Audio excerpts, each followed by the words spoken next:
stand deferred, so Notre Dame elected to take the opening kickoff in a very dangerous return man back deep. Jaden Harrison, transfer from Marshall, where he had 2 kickoff returns for touchdowns last year.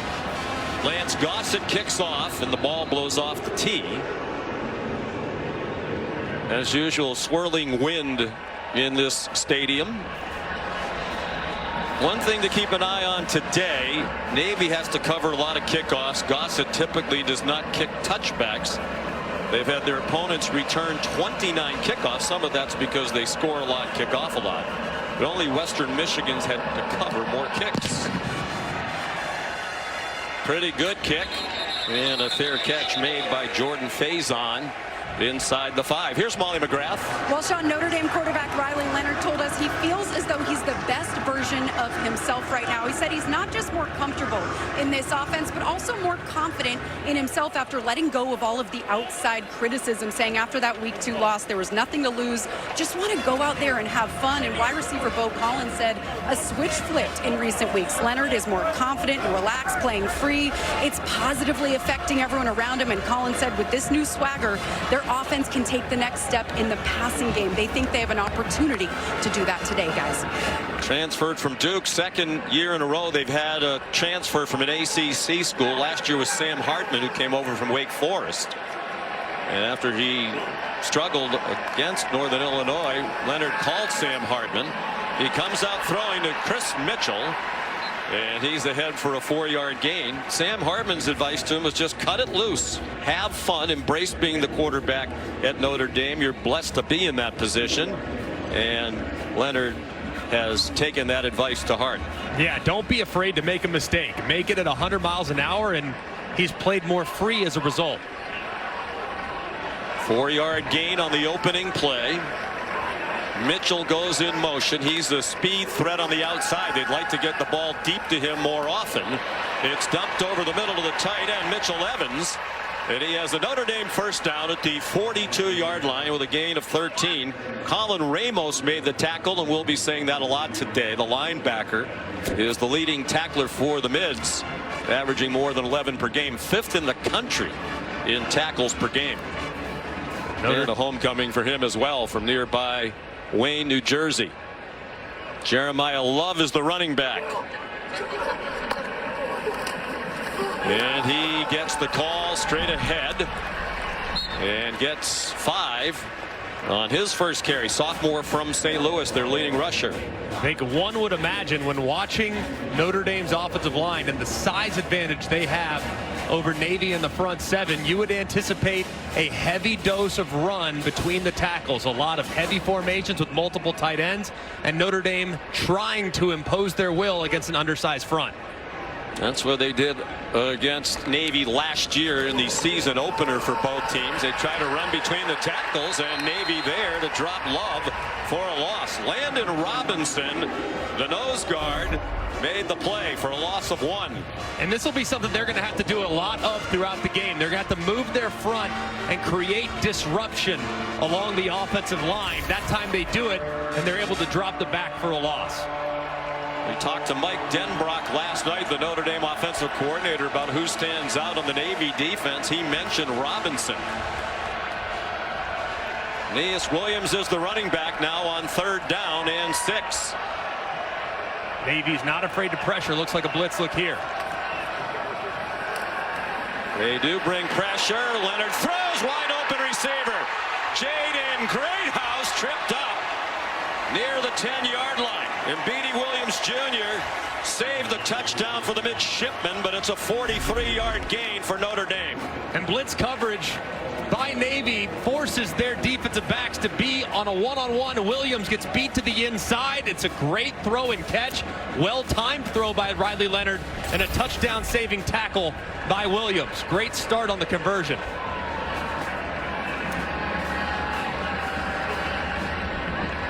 Jeremiah Love back in and running back.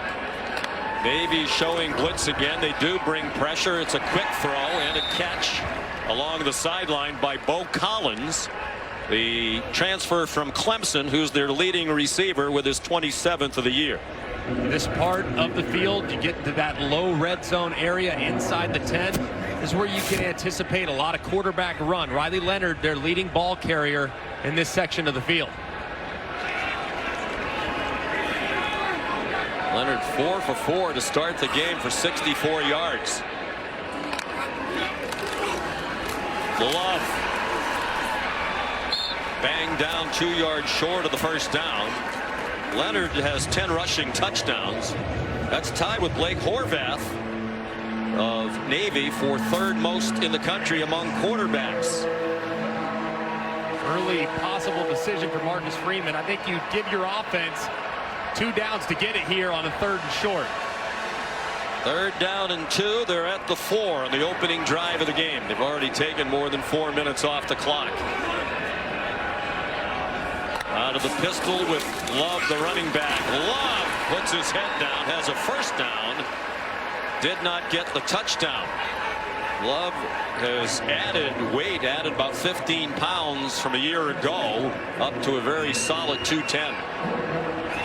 Leonard goes under center, keeps it himself, gets a shove from Love and scores. A Notre Dame touchdown.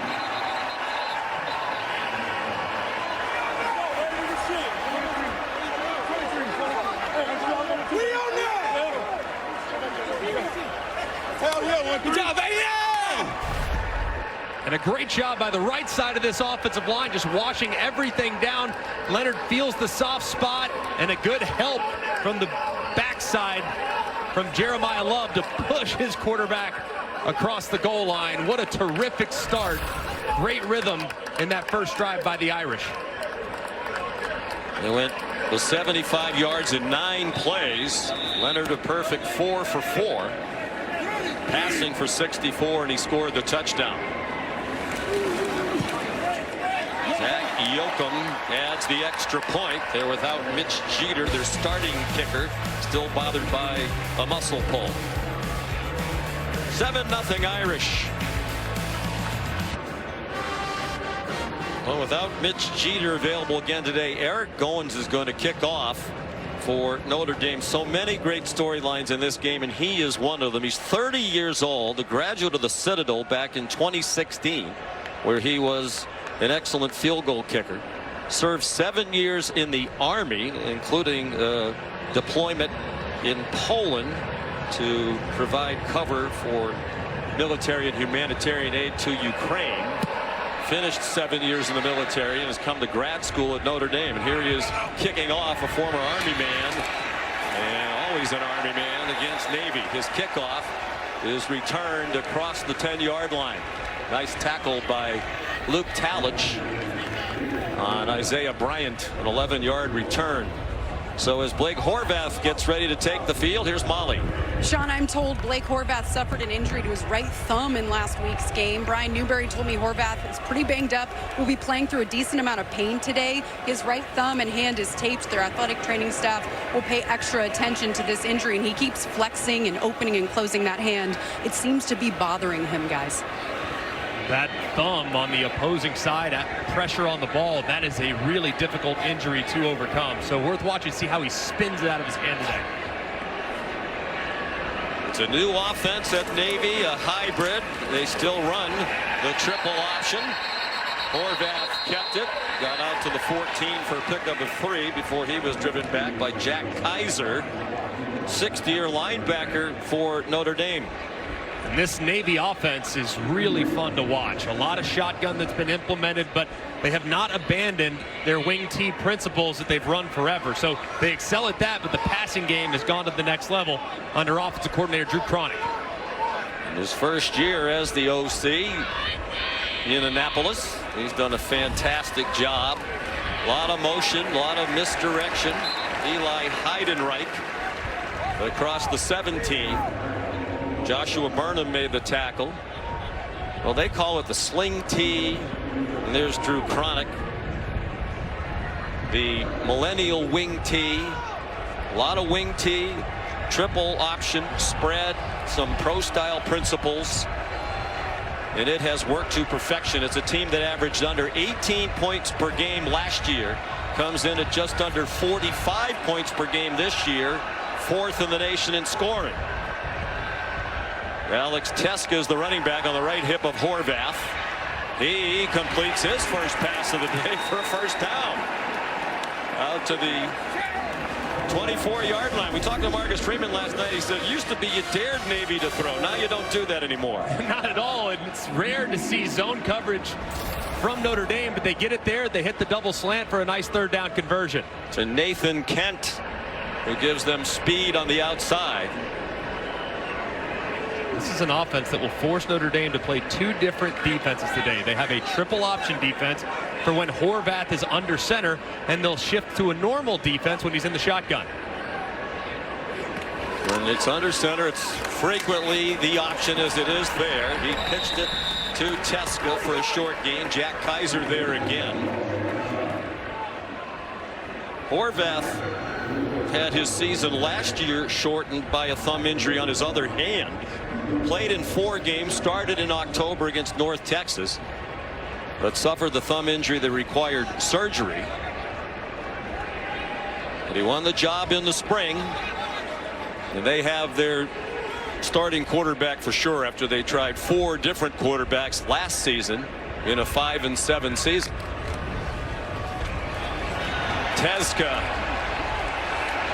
hard-earned yardage and another first down for Navy.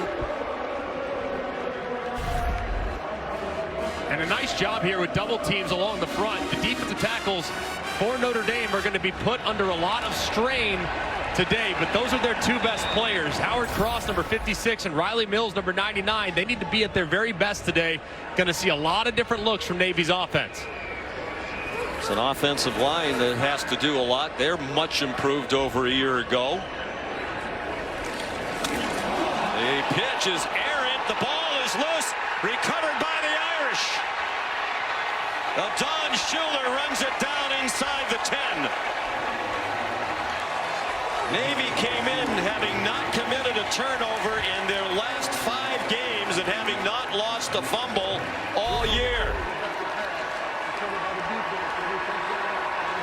And just a critical mistake because it's well blocked. If Teska can just secure that pitch, he might be able to get to the edge. Instead, he drops it. The pitch might have been just a little bit on his back hip, but one that you would expect him to corral.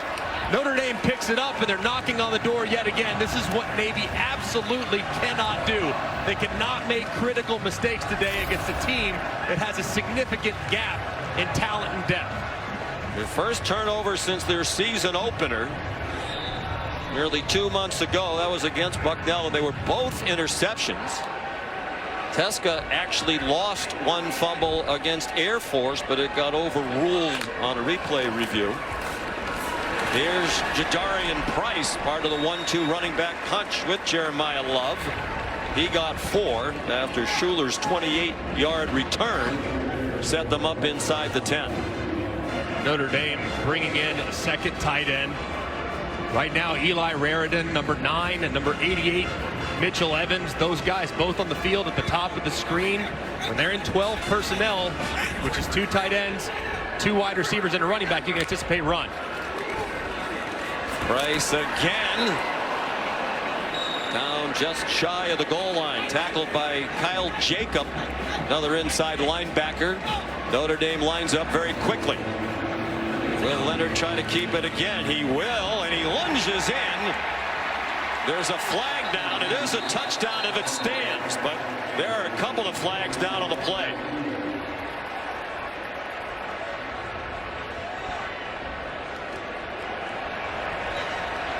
It's an Atlantic Coast Conference officiating crew. This is obviously a non-conference game. Marcus Woods is the referee, having a long conversation with his teammates. Notre Dame's offense already off the field, though. Looking like they're not quite ready to wait on the field to see what the officials come up with right here. They're anticipating this call standing. Prior to the snap, false start, offense. Not all 11 players got set. 5-yard penalty, third down.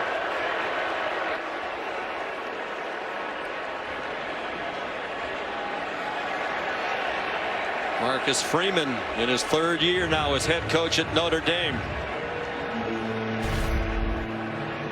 looked like it might have been the left tackle that was moving just a little bit, still trying to get in his stance. You see that left foot? Yep. Doesn't quite get settled. Still wiggling just a hair as the ball is snapped. I think it's a good call by the official, but Riley Leonard, the fifth-year quarterback, he's got to wait for everyone to get set before he snaps that ball. It's a mistake on the quarterback.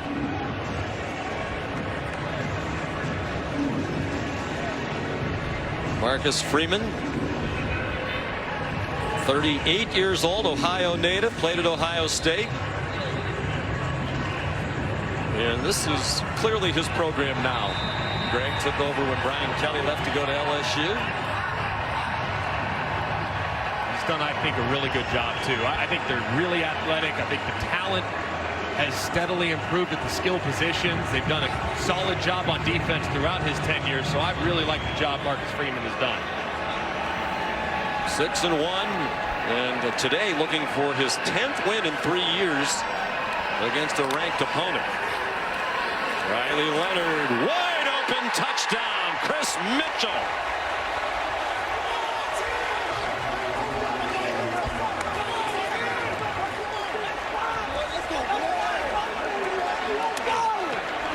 So just the third turnover of the season committed by Navy, cashed in very quickly by the Irish. You see the defensive backs, they get confused on the motion. They think that they're passing off as they create that stack. Nobody goes with Mitchell, and he's wide open for a touchdown. So another Navy mistake capitalized on by the Irish has them in a big hole. That's another area where Marcus Freeman has put his stamp on the program. Yoakum the extra point. More transfers. As he said, we're not going to major in it, but we will minor in the transfer portal. And Mitchell came over from Florida International. 14-0 Notre Dame. It's the biggest deficit Navy has faced this year. Get up into the mid-60s. Sean McDonough, Greg McElroy, and Molly McGrath for the 97th meeting all time between Notre Dame and Navy. 12 plays to score 14 points for the Irish. Opening touchdown drive, and then they capitalize on the lost fumble, the first of the year for the midshipmen. Goins kicks off again. Isaiah Bryant will take a knee. Here's Kevin Nagandi. Sean, good afternoon. Time now for our All-State check-in. Bloomington, Indiana, buzzing with game day there, and the sellout crowd watching the defense scoreboard. Unreal play, Kevin. He was on a blitz. He evaded the defender, came in the inside, made the pick six to the house. D'Angelo Pons with the house call, 67 yards, 7-0 Indiana over Washington. Back to you, Sean, Greg, and Molly. What a great scene there in Bloomington this morning for game day. I hope the folks watching had a chance to see the interview with Blake Horvath. He was hysterical, and we certainly experienced his personality in our visit with him on a Zoom earlier this week. Quarterback from the Columbus, Ohio area. A little trickery, and it works. They have a lot of tricks in their playbook. And that one completed to Alex Teska for a 32-yard gain. Little jet sweep, reverse, flea flicker, and he hits Teska slightly underthrown, but thrown well enough. And this Navy team, they will call a shot play from anywhere on the field, from all the way inside their own 5, all the way to the plus 25. Well executed, well designed. Under center means likely the option.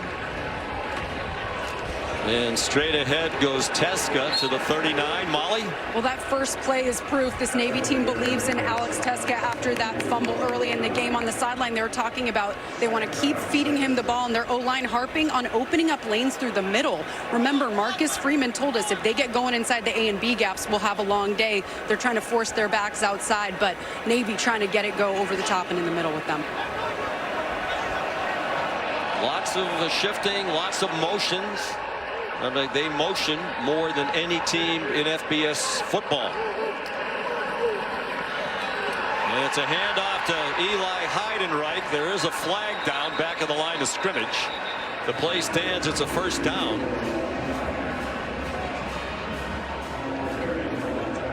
Personal foul, chop block, offense, number 62 and number 65. 15-yard penalty. It'll be second down. And the right side of the offensive line, you'll see the right tackle Booten. He is engaged as the center. Brent Self goes low on Riley Mills, the defensive tackle, and this is challenging. But as soon as the right tackle's engaged, you cannot have a second blocker go low. That's a good call by the official, and a big play wiped out by Navy. Well, it's interesting. A big reason why Navy had to change its offense is the rules changes a couple of years ago that really cut down on cut blocks. Another lost fumble. Horvath just put it on the ground, and the Irish recover. Junior Tuialamaka, Brian Newberry doesn't recognize this Navy team. No lost fumbles all season, and they've had 2 here in the first quarter today. And just to issue on the exchange, Tuialamaka's right there. And Navy just can't get out of their own way with some critical mistakes in a hole down early. There's the Taco Bell Live Más student section all season long. Student sections across the country competing to be the Taco Bell Live Más student section of the year. Download the Taco Bell app to learn more from such an impressive sight. So watch the brigade march into this stadium. First time Navy has committed 2 turnovers in a first quarter of a game since September of 2022 against Delaware. Quick hitter out wide to Jeremiah Love, and he's dropped for a loss of a couple by Colin Ramos, who's experienced playing in this stadium. Played in the Army-Navy game here a few years ago, and also played here in high school football. Still wincing as he recalled to us the other day, losing in the state championship game to St. Peter's. He played for perennial power Don Bosco. There's about 50 friends and relatives here today, including his brother Kyle, who's committed to play at Navy. He's a junior in high school, a linebacker. Riley Leonard inside the 30 and upended by Andrew Duhart after a gain of 17. And a great job by Riley Leonard. This is an RPO. He thinks that he's going to get crashed by the defenders, tries to throw it, but it's well covered and it's cut off. And Navy does a great job of jumping routes. And Riley Leonard told us last night that he needs to be smart. He cannot throw into traffic. That time he takes what the defense gives him and gets a nice play. Leonard flushed from the pocket by Landon Robinson, takes off running again. And is out of bounds near another first down. They'll mark him out at the 21-yard line. Long recovery for Leonard from leg injuries on both legs. He had right ankle surgery, still has a plate and a tightrope in his lower right leg. Really holds the bones together in his right ankle, and he had surgery on his left big toe for turf toe last November. You would know it the way he is running and passing today. 6 for 6 throwing. And that one got there just in time to Jaden Thomas for a Notre Dame first down. This Navy team, even though they are more equipped to score points than ever before, I mean, they are not a team that's really built to come from behind, especially a 3-score deficit. So it would be a huge moral victory for this defense to hold this Notre Dame offense right now to a field goal, just to breathe some life into that sideline, because things have been all Irish here early.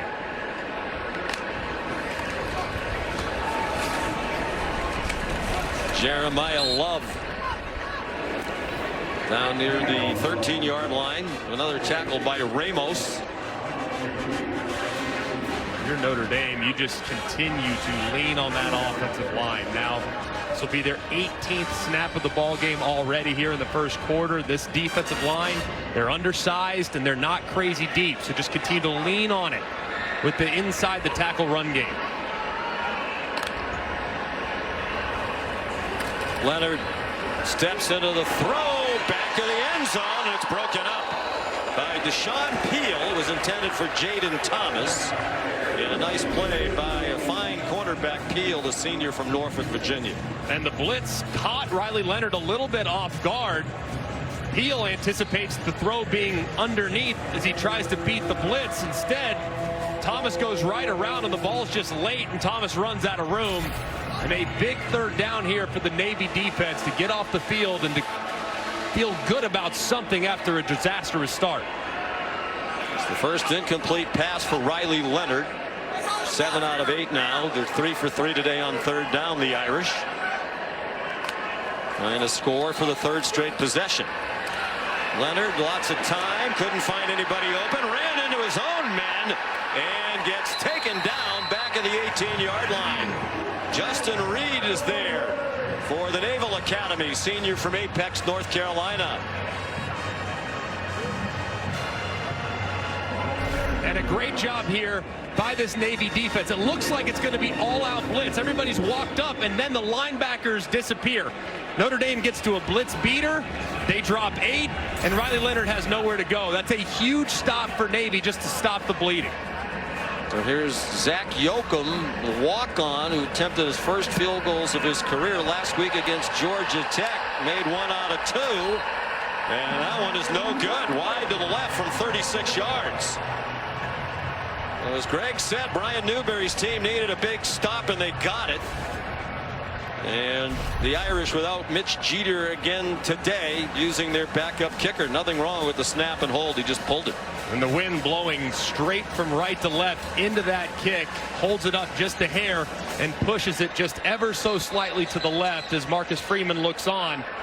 And disappointment on the Notre Dame sideline, not being able to capitalize on the short field, but elation on the sideline of the Mids.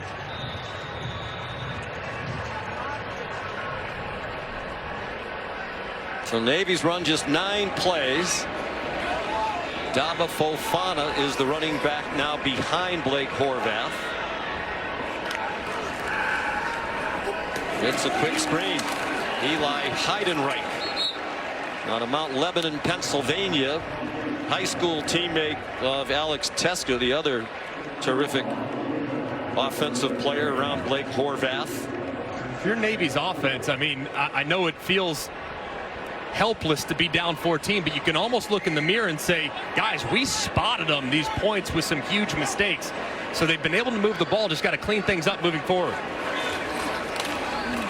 Teska, the running back. Horvath kept it. He has a first down on what might well be the last play of the first quarter. Riley Leonard has rushed for a touchdown and thrown for a touchdown. Navy's turned it over twice. ESPN's presentation of college football on ABC will return after this message and a word from our ABC stations. On the first 2 drives for the first time since 2019 against Notre Dame, and that one did not end well for the Mids. It's, as we said earlier, their first time with multiple turnovers in a first quarter since September 3rd, 2022 against Delaware. But it could be worse. Down just 14-0. Alex Teska, the ball carrier. And unlike in the past, this is an explosive Navy offense. 13 plays this year, 40 yards or more. The passing component added to their usually strong run game. And as we said earlier, they're averaging 44.8 points per game, 4th in the country, behind Indiana, Miami, and Boise State. Blake Horvath throws deep and incomplete, and there's a flag down, trying to get it to Nathan Kent, who can fly. Christian Gray had the coverage. There's also a flag down back closer to the line of scrimmage. There's pass interference at the end of it against the Irish for sure. Defense, number 29, 15-yard penalty, first down. There's also a flag down at the 50-yard line with no explanation about what that's for. And a great call is it looks like Christian Gray has his right hand and it's just draped around the collar of Nathan Kent. Try to hit a big post over the top. And Gray grabs the jersey, and a good call by the official. Well, Navy at its own 49-yard line. Horvath, a junior from Hilliard, Ohio, just outside Columbus, where he grew up a big Ohio State fan. His parents were season ticket holders. Used to go to a lot of games as a kid. The Horseshoe. Alex Teska again. And he remains a huge college football fan. It was very interesting to talk to Blake Horvath yesterday. He was certainly aware that his name has come up in Heisman consideration. He's definitely a football junkie, and he plays like it, and this offense is operating at a crazy high level as a result of it. There's a great understanding and feel for what defenses are going to attack him with. He takes off, running the option and keeps it. Horvath inside the 30, the 20. Blake Horvath will score! And Navy is right back in the game on a 47-yard touchdown run.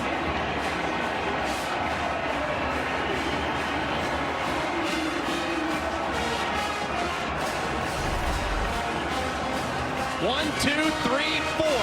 You're going to have four guys out in front of Horvath, who breaks in the open field. Misdirection gets Notre Dame to slide just a little bit from right to the left. And then you have four lead blockers, and Horvath, who has great top-end speed, gets it to the edge with a ton of room and takes off in the open field. What a massive answer from Navy's offense.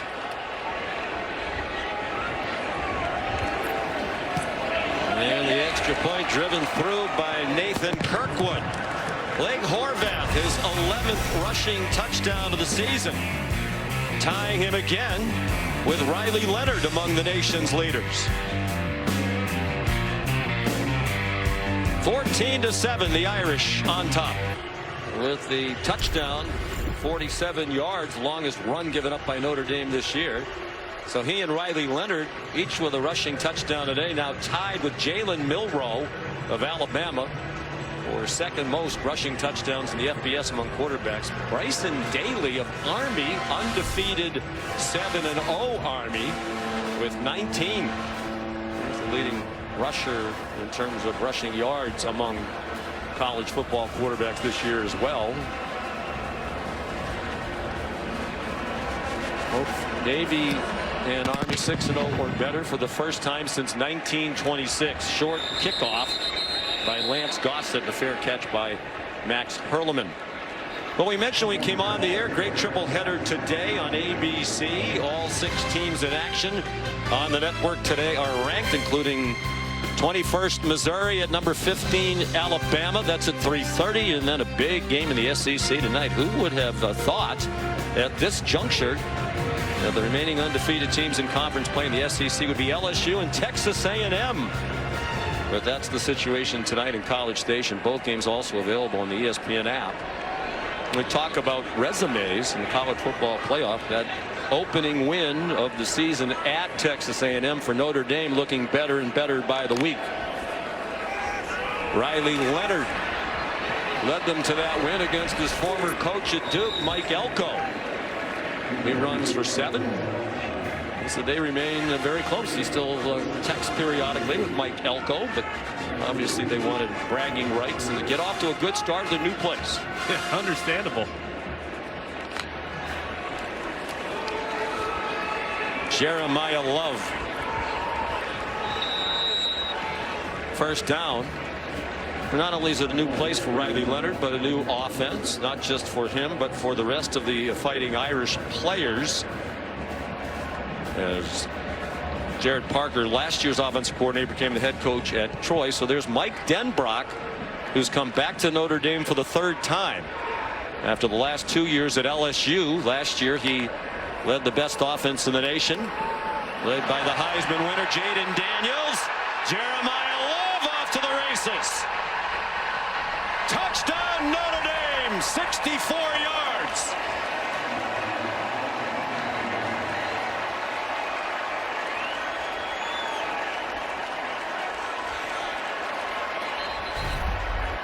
And they've tried to bring blitz off the right-hand side, but I want you to watch the right guard, Rocco Spindler. He stays inside, gets a piece outside, and the defender never sees Love, who hits it right inside the right guard, and he's off to the races.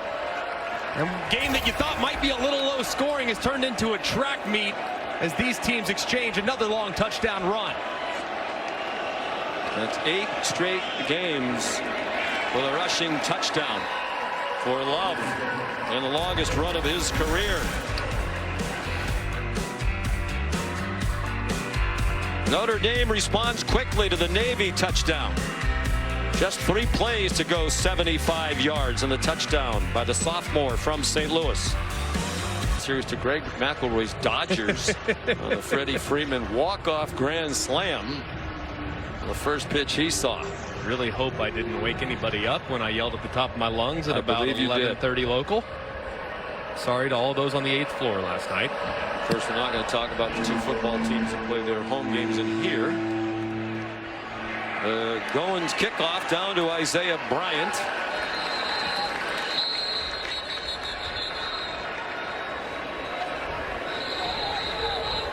There's the flag down. Notre Dame might have been offside. It was thrown back near where they were lined up to kick off. Probably add the 5 to the end of the run. Offside. Kicking team number 10. 5-yard penalty. Re-kick. They're going to have them do it over again.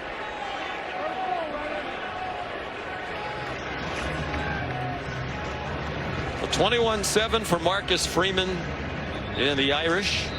6-1, 5 straight wins since the loss to Northern Illinois.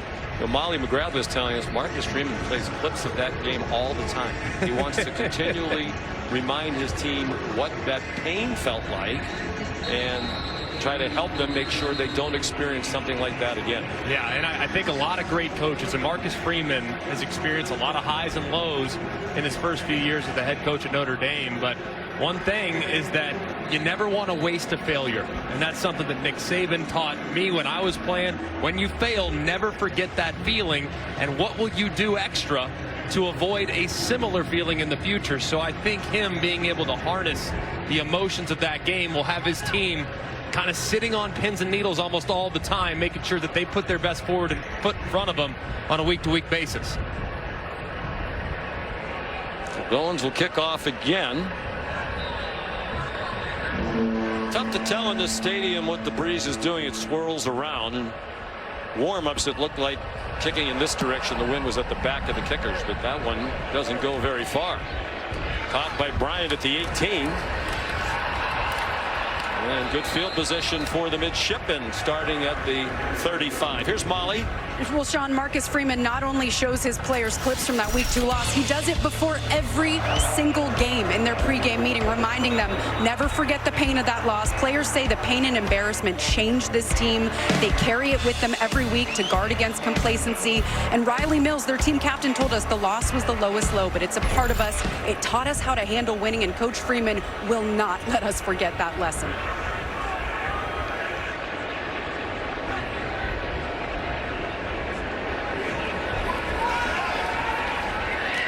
Horvath taking advantage of the best starting field position for Navy today, on target to Luke Hutchison for an 11-yard completion and a Navy first down. I think this Navy offense, they've been able to do some things through the air. They've had a couple trick plays, which they'll continue to lean on. They'll probably call 5 or 6 throughout the game, but they really need to get back to running it, and I think they need to try some things outside the tackles at some point here as well. Horvath 4 for 4 passing. They scored the touchdown. There's Daba Fofana, the senior from Cumming, Georgia, one of the captains of this team. They list him at 5'8", and you think that's generous. I think they must have maybe put some inserts in his shoes when they took measurement that day, but he's one of my favorite players to watch on this team. Not very big, but is wide and runs really, really hard. So I've enjoyed covering him this year. A typical Navy football player, 3.57 GPA in applied physics. And that one batted down and incomplete. Joshua Burnham deflecting the pass by Horvath, his first incompletion. Burnham and junior Tuli Alamaka got the starts today at the ends. Ordinarily RJ Oben starts at one defensive end, but Tuli Alamaka and Burnham have more experience against Navy in this style of offense the last couple of years, so Al Golden has both of them in the game together. Anticipate man coverage from Notre Dame here on 3rd down, but they'll check into their triple option defense with Horvath under center. Short set, single coverage, man open, and Nathan Kent couldn't make the diving catch with Christian Gray in coverage. The ball just a little bit off the mark. It was a great effort by Kent, who went right around Christian Gray. Christian Gray kind of tried to catch him at about 5 yards. Kent goes right past him, and the throw is just a little bit too deep. It was a tremendous effort and a great shot, but just not close enough to be able to convert the 3rd and long. Riley Reithman will punt. Max Hurleman back for Notre Dame. Reithman's a 3.96 in aerospace engineering, and he punted that one up into space, way back into the back of the end zone for a 52-yard punt. Not what he was trying to do. Kick off your NFL Sunday, 10 a.m. tomorrow with the Countdown crew on ESPN and the app. They'll have the early breaking stories, injury updates, previews of every game right up to kickoff. Then Monday Night Football on ESPN, ESPN Deportes, and ESPN Plus. The New York Giants and the Pittsburgh Steelers with Peyton and Eli on ESPN2. Scott Van Pelt gets us started at 6 with the Monday Night Countdown crew. A lot of Pittsburgh Steeler fans on that Navy team. Of course, the proud history for the New York Giants, and Eli a part of that. Teska and Heidenreich, we mentioned both Pittsburgh area natives, huge Steeler fans, as is Blake Horvath. As he mentioned on game day this morning, Riley Leonard, and that's a drop. Hit Jordan Faison in the right place, but he couldn't catch it. Shot play called there a moment ago by Mike Denbrock. Riley Leonard opts to work to the right, did have a big post over the top, but this is part of their passing attack that needs to continue to grow, and they got to continue to stay committed to it. You know they can run it, you know they can hit the short and intermediates, but they got to open up some plays downfield with how they run the football. 5th possession for the Irish, 3 touchdowns and a missed field goal in the first 4. Jadarian Price got knocked down at the 21. Colin Ramos again, one of those big New York Giant fans. He said people from his native state of New Jersey who are Jets fans are weirdos. A direct quote. Understandable. Let's see if they bring pressure here. That's been Navy's calling card here on 3rd down early on. They've been heating up Riley Leonard. Looks like a pressure look here with a flat top defense over the top. Aeneas Williams, the running back, that one batted down and almost intercepted behind the line of scrimmage by Justin Reed. And they anticipate blitz, so Riley Leonard checks to a tunnel screen. Reed is right out in front of it and knocks it down immediately. As a quarterback, you'd love to try to negotiate that, but when you have the big 6'3", 265-pound Reed, it's hard to get it up and around an unblocked defender. That was well designed and well played by the Navy defense. So here's the first punt for James Rendell after Navy just punted for the first time. And it's muffed. Another Navy mistake, this one by Isaiah Bryant. Irish believe they have it. It's right in front of their sideline.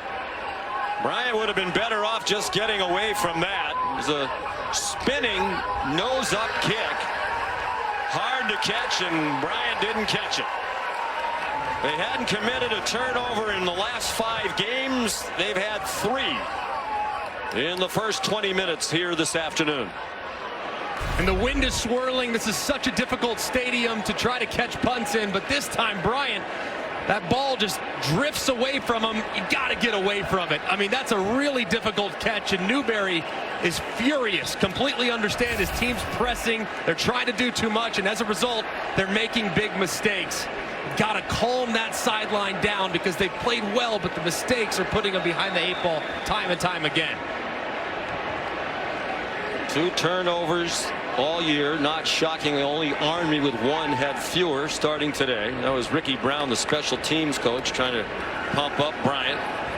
Riley Leonard trying to take advantage on target. And a first down near the 15-yard line on the catch by Faison. But there is a flag for a holding call against Notre Dame. Back at the line of scrimmage. Emil Wagner the right tackle, part of a remade Notre Dame offensive line. And just a big mistake. I mean, he really has to hold this block for a long time, but there's no reason to hold. I mean, just push him past. I mean, your quarterback in an 8-man protection. There's 2 guys out on the route. You have tons of help. There's no reason to grab a jersey, so just try to block him out as opposed to engage. And a critical mistake wiping out the big play. 23 yards taken off the board. They're back at midfield. Pressure. Leonard through to the side from which the pressure came. It's Faison again. Banged down by Colin Ramos. Faison walked onto the football program last year mid-season. Became a big factor at wide receiver. They had to put him on a football scholarship. He came as a lacrosse player and just played this past lacrosse season on a Notre Dame national championship team.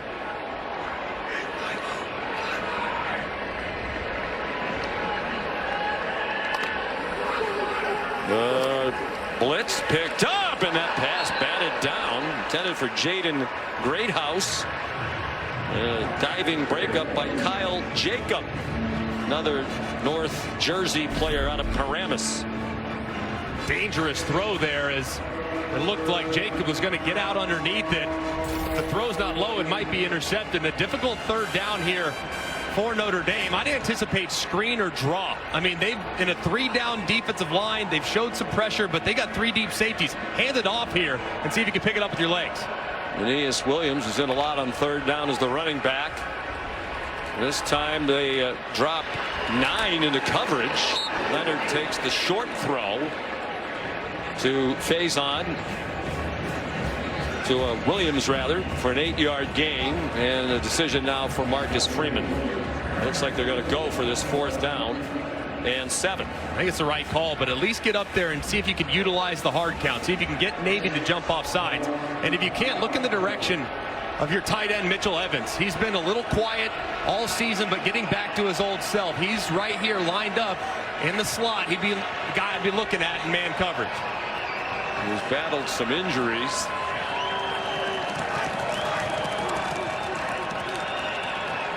On 4th and 7. Plenty of time. Leonard, and it's caught for a 1st down. Juggling catch made by Faison on a ball that looked to be a little bit behind him. 17 yards on 4th and 7. And the Irish continue on the move. And good protection up front. They decide to drop out. They show the pressure look, but this route takes a little while for Faison to work across the middle. The fake to Aeneas Williams. Here's Leonard. Avoids a tackle near the 20 and gets to the 15. He's a grad student. He has just this 1 year of eligibility at Notre Dame. From Fairhope, Alabama. Well, he not long ago became a neighbor of Philip Rivers, the great NC State quarterback and Charger. And they have struck up a relationship. In fact, over the summer, Riley brought 7 of his new Notre Dame teammates down to Mobile Bay to work out together. And they spent a lot of time working out with Philip Rivers. Aeneas Williams to the 10-yard line, very close to the 1st down. Riley said Philip can still sling it. He also said he doesn't believe in warming up. No, just comes right out throwing. There's a turf field in his backyard, does Philip Rivers. A lot of bonding for Riley Leonard as the newcomer and the leader of the offense. 3rd down, about a foot. We approach 6.5 to go in the half. I anticipate just a run downhill by Love here to convert this 3rd down.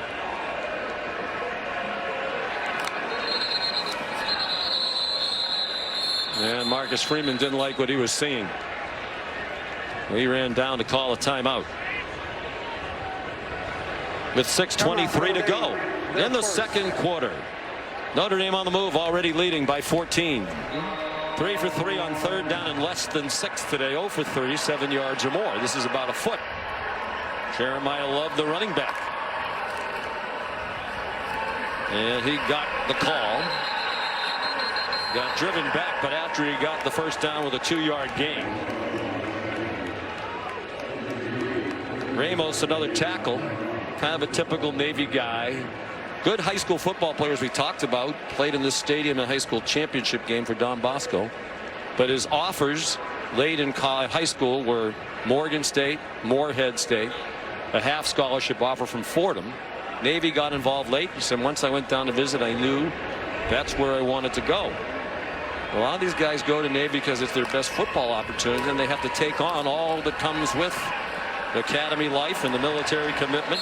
Jeremiah Love down to the 2. That's a 5-year commitment once they're done with their undergrad, with their football careers.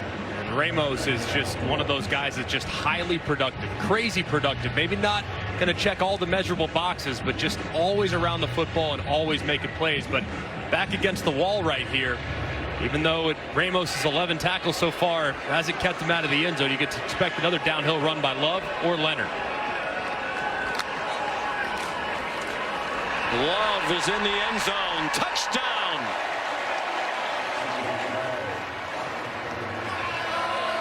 So 2 rushing touchdowns today for Love. 8 straight to start the year. Only Bashal Tootin with 9 games in a row with a rushing touchdown for Virginia Tech, the longer streak. And a really nice job by the tight end number 87, Cooper Flanagan, who Mike Denbrock called their hammer. A guy that has been a little banged up from time to time, but getting healthier. He secures the edge, washes everything down with the right tackle, Wagner, and Love walks into the end zone again. Extra point by Zach Yoakum. So 14 points off turnovers for Notre Dame. And Love with 92 yards rushing and 2 scores in this first half.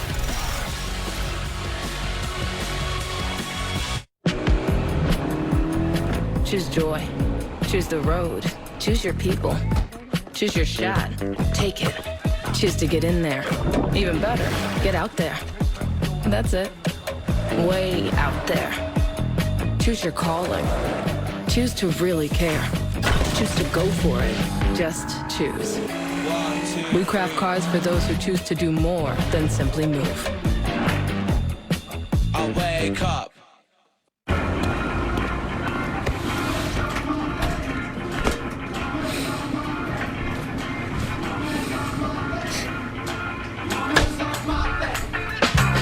Let's go, we're in the building, baby. Ooh, that was crazy. Travel, man. Let's go. You was in the air for like 20 minutes. You saw that vertical? You saw that thing was vertical? That's what I'm talking about. Bucket, bucket.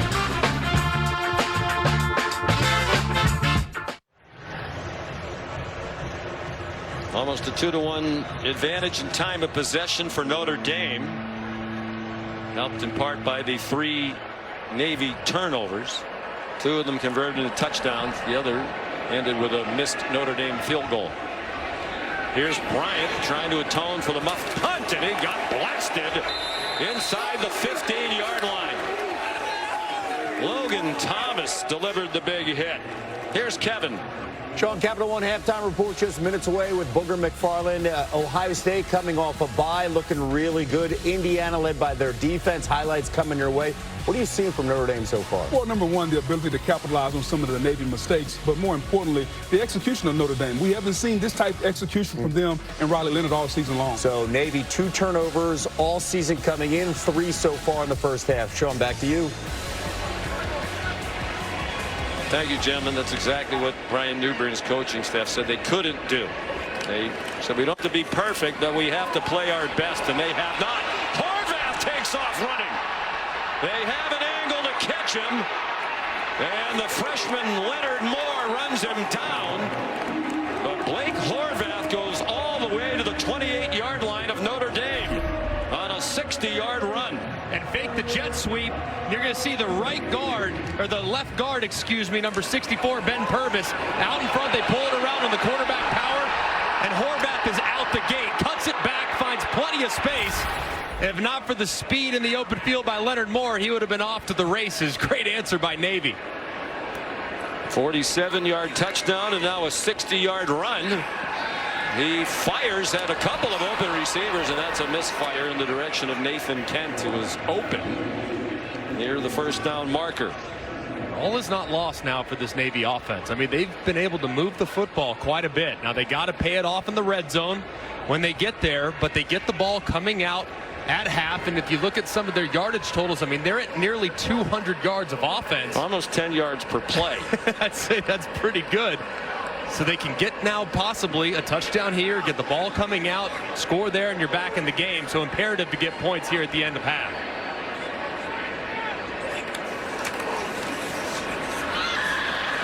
Alex Teska inside the 24-yard line. Jaden Osbury made the tackle. Backup linebacker for Notre Dame, who plays a lot for Al Golden on this excellent Notre Dame defense in the 3rd year under Al Golden.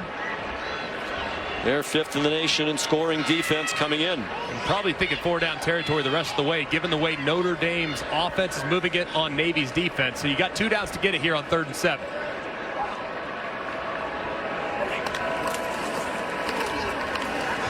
Horvath trying to get outside, lunges for the marker. It looks like he got it.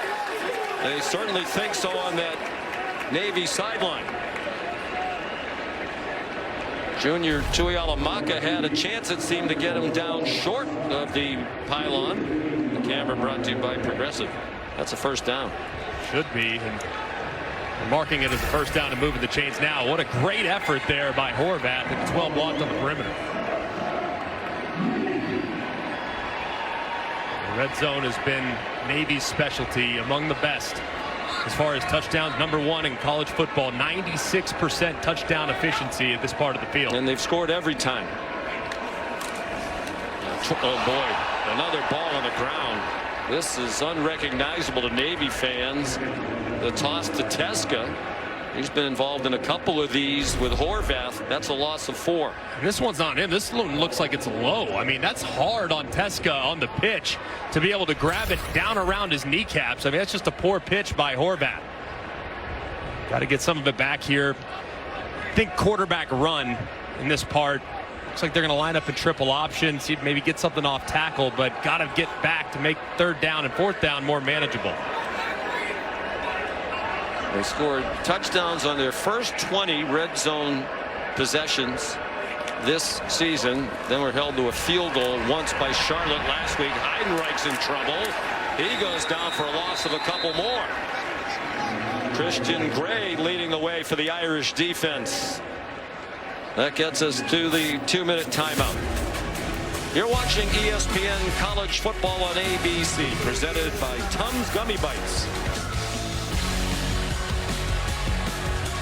These are 2 of the top dual threat quarterbacks in the country, and they're doing it again today. Leonard has thrown for a touchdown. He's run for 1.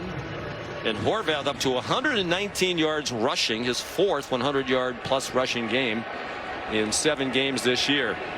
He and the Chipman offense looking at 3rd down and 15 at the Notre Dame 23. And their field goal situation is a little bit unsettled like Notre Dame's. On the run, Horvath threw a sinker incomplete.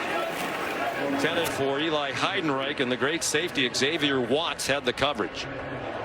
And they will try a field goal with Nathan Kirkwood. He's been bothered by a quad injury this season. Had tried only 4 field goals prior to today. And Brian Newberry says he's getting healthier. And they have faith in the junior from Greencastle, Pennsylvania. This would be a 40-yard try.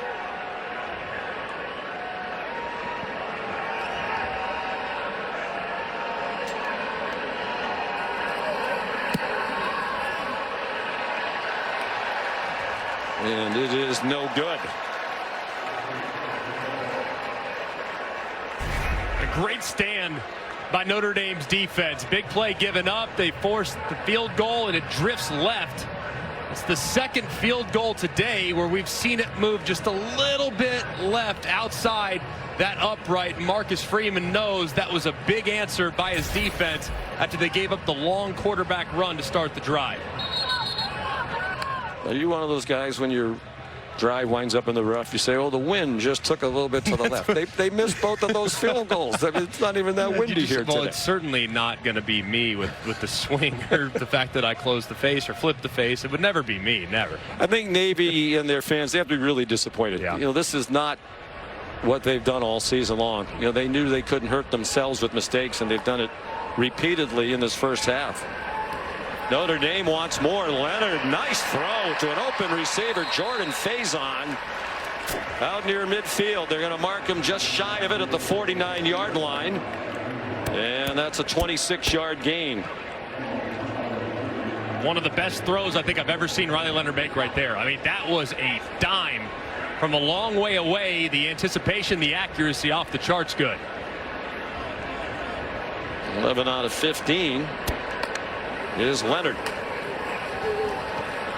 Jadarian Price across midfield as we near a minute and a half to go in the half. And watch how Riley Leonard just uncorks here. He knows exactly where he's going. He's got the soft coverage, and he just completely fires on that deep out route, and it's perfectly thrown and executed. Blitz. Leonard sidestepped it. Now he has lots of running room. And he skips out of bounds at the 31-yard line. Plenty of time for the Irish with a minute and 11 and 2 timeouts left in the half. 15 yards on the run. And this is something that Navy's going to have to clean up in the second half. I mean, they've called blitzes over and over again, and their linebackers are just not making the play. That time P.J. Volker dials up a single green dog pressure. Leonard misses him immediately, and he's out the gate for another nice gain.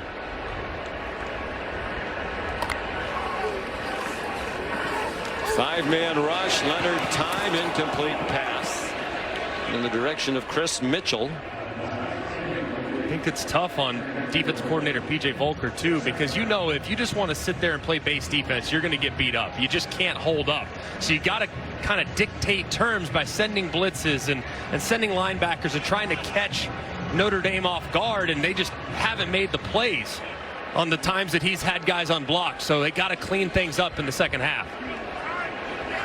Love and Price on the field together. They were on either hip of Leonard. Then Love went in motion to the left. Here's more Navy pressure. Leonard got it off. Caught. First down. It's the tight end Mitchell Evans for a 12-yard gain. Protection really has been excellent throughout for Notre Dame's offensive line as well.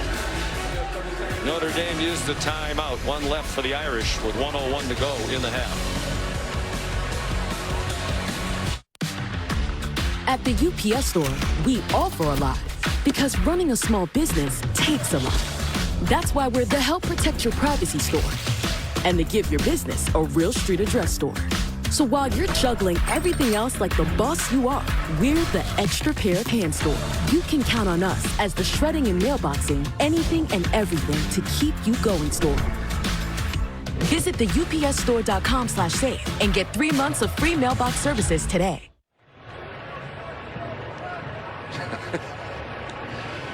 Some fans are hard to please. Well, they can run it if they want, but in a 2-minute situation, works in 2 minutes. Let your quarterback throw it around the yard. Probably not specific, that message, to this situation. 1st and 10 Irish at the 19. Leonard running out of time as he threw it away. Kyle Jacob was there. Out of Paramus High School, right down the street here in New Jersey, where he was a running back in high school. Rushed for a school record 2,934 yards. One of the few times where Riley Leonard's felt a little duress, and that's what I'm talking about. These linebackers, man, they got to go. And when they arrive, they got to hit the quarterback to affect him a little bit. Blitz coverage look here from Navy. See if they bring the house.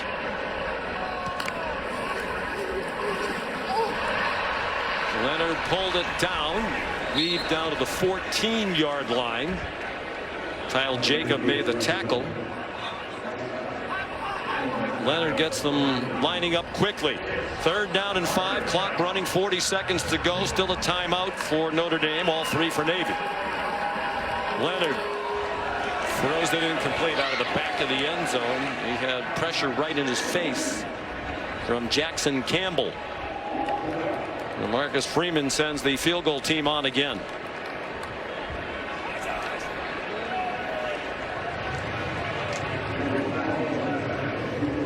No Mitch Jeter again today. The grad transfer from South Carolina getting closer, Coach Freeman says, coming back from a hip and groin issue. So now Yoakum, the 32-yard try. Yeah, that's right down the middle.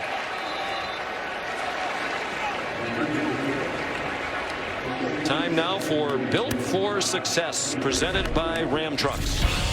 Riley Leonard, the quarterback for Notre Dame, has been off to a great start. Pressure coverage, bring the house look from Navy. He knows he's got one-on-one. It's a great route on the outside by Jaden Greathouse. He hits him in stride for a big play on a third down conversion. Then they show a similar look. This time Navy drops all the way out. Riley Leonard knows he has time. No need to uncork it too early. Allow Faison to work all the way into his next window, and he hits him for another conversion. Riley Leonard has talked all week about the looks that Navy will give you and how they'll try to confuse the quarterback and how you have to be patient and attack the vacancies in their zone defense. He's done so beautifully today with some big plays through the air.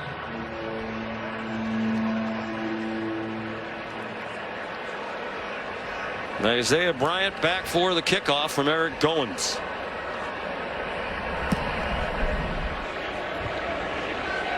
It's returnable, but he's going to call for a fair catch. So 26 seconds and 3 timeouts and down by 24. What will Navy do? I mean, I think it's almost in desperation mode. I mean, every time you have the football, you cannot afford to sacrifice possessions. You do have 3 timeouts at your disposal.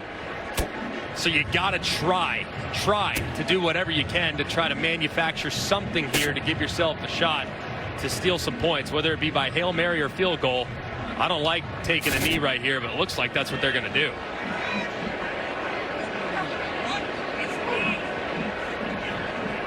Well, they will. Worst half of the season by far for Brian Newberry's team. They will receive the second half kickoff. Entering today, the midshipmen had scored at least 21 points in the first half in all 6 of their games.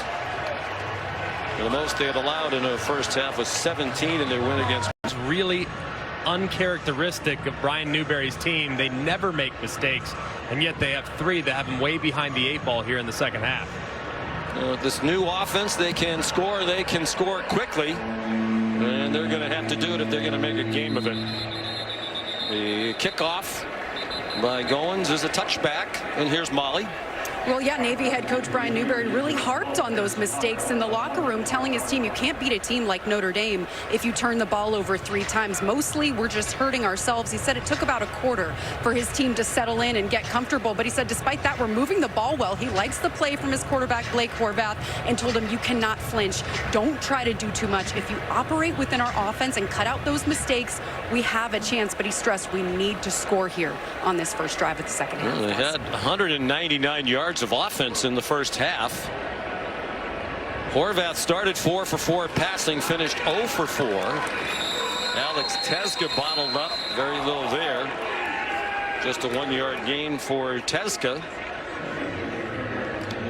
They were able to create a lot of big plays on the ground as well. So look, this is not a Navy offense that traditionally could come back in a game like this, but with the way they're built now with their passing attack, they could potentially make this thing interesting, but it starts on this drive with stringing some big plays together.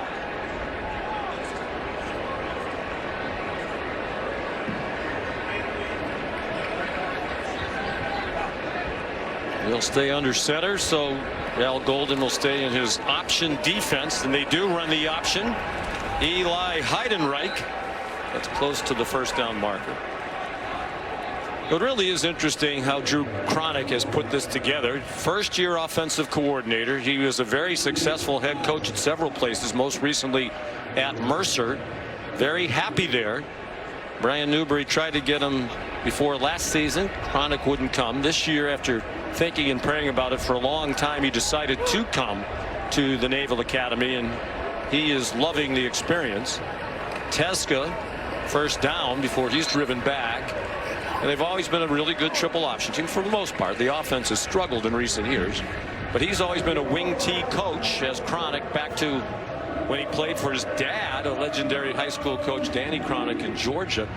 And they've put together a unique offense, and they kind of blended the triple option with the wing T and some other elements. Yeah, and if you talk to some of the coaches that have played their team, it's every bit as difficult as it's always been playing the triple option and preparing your defense to face the triple option. But now you got to think about spread elements as well. I think it's something that a lot of teams will study in the offseason. Oh boy, another self-inflicted wound.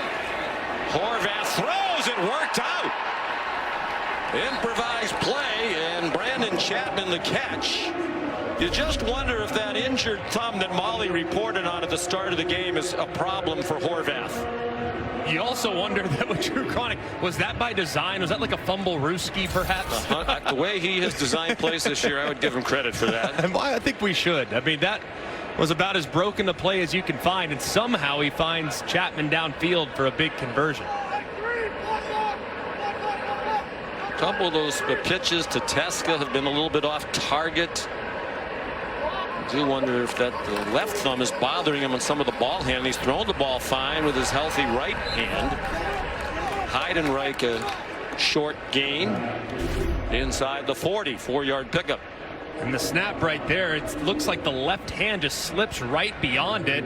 He wisely picks it up, gathers himself, and finds a play downfield. When the right thumb is what's injured, you wouldn't have a problem with the under center, but you might have a problem with some of the shotgun snaps. So that one just looked like another big mistake that was unforced by Notre Dame. Coach Newberry says they have to score on this drive. They're off to a good start. They've moved it 36 yards so far. Daba Fofana with a flag down. Personal foul. Hands to the face. Defense number 99. 15-yard penalties at the end of the play. First down. Riley Mills, one of their team captains, graduate student from Lake Bluff, Illinois. And you're going to see Riley Mills working against the center, who's blocking from left to right, and the right hand of Mills is up into the face of Brent Self. It's a pretty easy call from the official. That right arm, kind of a prototypical stiff arm there from the big 6'6" Mills. Playing in his 56th career game for Notre Dame. Jack Kaiser, the linebacker, is playing in his 61st career game, one shy of the Houston Griffith School record. Horvath, quick to praise the offensive line, and they have a lot to do. You know, all of these different offenses that they blended together require different blocking techniques. And they have done very well against the Notre Dame team that, as the Navy folks said, resembles an NFL team. 3 seniors on that team, 4 returning starters along the offensive line, and they've responded at times here in this game. A late pitch to Heidenreich. Heidenreich gives them a 1st and goal. Again, a harrowing play for Navy, but it worked out. Xavier Watts made the tackle, but it's a 12-yard gain. They'll mark it just inside the 7. 1st and goal, midshipman. Another messy exchange between Horvath and his fullback Teska. Somehow Horvath's able to get it out to Heidenreich, who makes it into a nice play.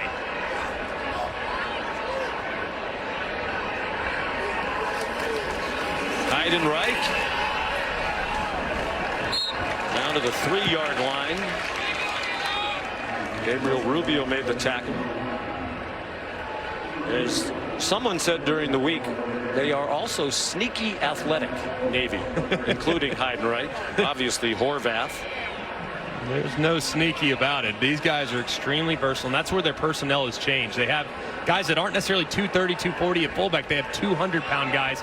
They can play slot, they can play fullback, they can play running back, can play tight end. They can do a lot of different things. But here, with the offset, let's see if they run it to the left. And it's a reverse pass. Philly special dropped by Horvath. Luke Hutchison had him wide open. And that should have been a touchdown.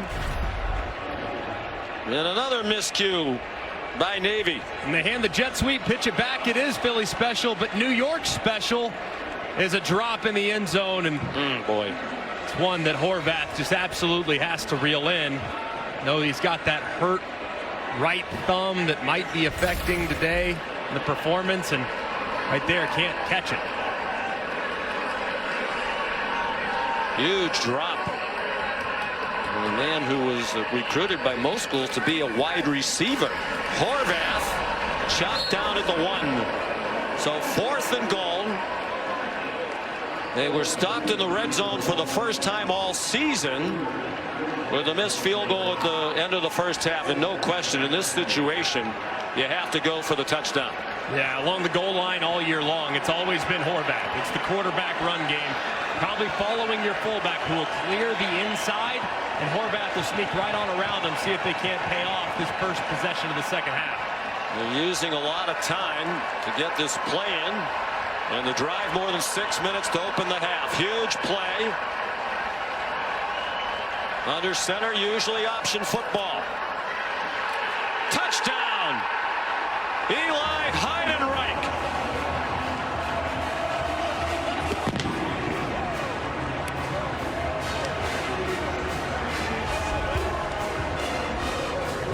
And a great job by this Navy offense setting the tone in the second half. Absolutely have to have a score. Notre Dame selling out on everything right up the middle. They decide to hand the end around, and Heidenreich finds Paydirt to pay off a 12-play drive. It took 6 minutes off the clock. A little surprised they're not going for 2 here, which would get them within 16 if they converted. And 2 scores. Now with the extra point made by Kirkwood, they're still down by 3 scores. Eli Heidenreich, the junior from Pittsburgh, makes it 31-14. Here the 12-team playoff. Both these teams hoping to be in it. Right now it is Notre Dame enhancing its resume, although Eli Heidenreich has Navy within 17. Lance Gossett will kick off. Too early for an onside kick? I think a little too early, but the defense has struggled, so maybe surprise onside, but no, I'd kick it deep. And he does the pop-up kick. And it hits the ground. There's a flag down. Navy might have been offside. Jaden Harrison got knocked down near the 25-yard line. And there is a flag back where Navy was lined up. Each team is going to be called for being offside on a kickoff today. Offside. Kicking team number 57.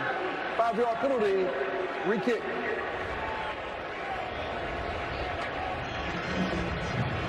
This is the start of a triple header on ABC. Coming up next from the SEC, Alabama with the great freshman wide receiver Ryan Williams hosting Missouri. And then later tonight, LSU at Texas A&M. You live in Alabama, your alma mater. A lot of angst this week after the loss at Tennessee. I think a lot of frustration for a lot of people. And if you look last week, the defense had been the challenge side of the ball the last few weeks. But defensively, they played pretty well last week, shutting out Tennessee in the first half before Nico Iamaleava hit some big plays. But the offense struggling last week was a surprise to many. So hoping to get back on track against the beat-up Missouri team today. Well, I would stand by what I said after watching Alabama in person last week. Other than Ryan Williams, pretty ordinary wide receiver group. The 2 running backs are nice players, but they're not studs like they've had in the past. Not a lot of playmakers on that offense. Definitely not a group that is just star-studded across the board. Not like they've been in the past.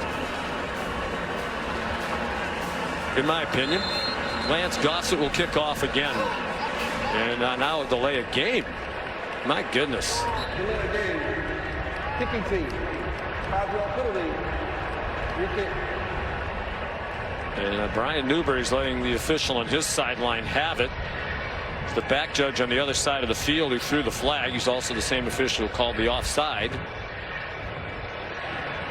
Newberry's in his 2nd season as head coach. He was the defensive coordinator under Kendi Matalolo, who was dismissed after 15 years. The defense had been very good in the last few years under Coach Ken. It was the offense that had started to slide. So Chuck Blatchuk, the AD, promoted Newberry. With the new offensive coordinator this year, success. Jordan Faison chopped down at the 25-yard line. 16-yard return.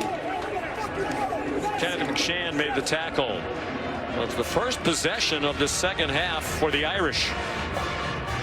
The offense was going pretty good in the first half, too. I mean, they were benefited by some really good field position because of the giveaways from the Navy offense, but they've been able to pay it off and really have seen a nice and efficient performance so far from Riley Leonard. Let's see if he continues to stay patient in the passing game while thinking about starting to challenge that Navy defense downfield. Leonard, 12 out of 19 passing for 141 and a touchdown. He ran for 53 and a touchdown. Jeremiah Love on his way to a 100-yard rushing day. That 7-yard pickup gets him to 99. You can anticipate here at halftime Mike Denbrock, the offensive coordinator, challenging this offensive line, saying you've been on the field 42 snaps there in the first half, been very efficient in the run game. Now it's on you guys to take it home. Let's lean on this undersized Navy front and see if you can move them off the ball.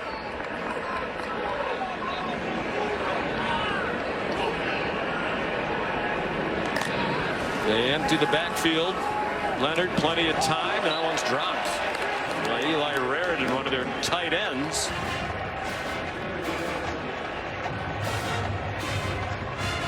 Potentially a big third down here. I mean, never want to start the second half with the 3 and out. Just really takes the wind out of your sails, and especially knowing that Navy just went right down the field to make this score just a 17-point margin. So a big third down here for Notre Dame's offense. Third down and 3. 4 out of 8 on third down today. The Fighting Irish.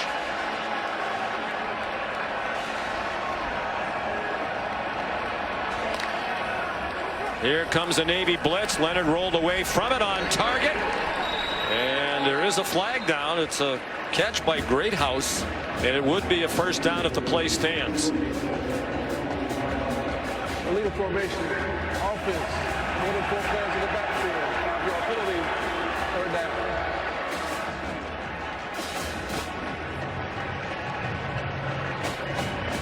And a big mistake here. You get the conversion, but as they start to adjust, you're going to see Raridan come inside and secure the edge. He never fixes the receiver to the outside, so therefore you have 2 receivers that are off the ball before the motion starts. So that's a good call by the official, but a critical mistake, wiping out the third down conversion. 6 Irish penalties. Third down and 8. Leonard runs away from the rush. Needs the 35, has that, and much more. Out of bounds at midfield. They'll mark him at the Navy 49, 24 yards. And Leonard scrambled away from the rush and made a huge play. And a great job by Leonard, too.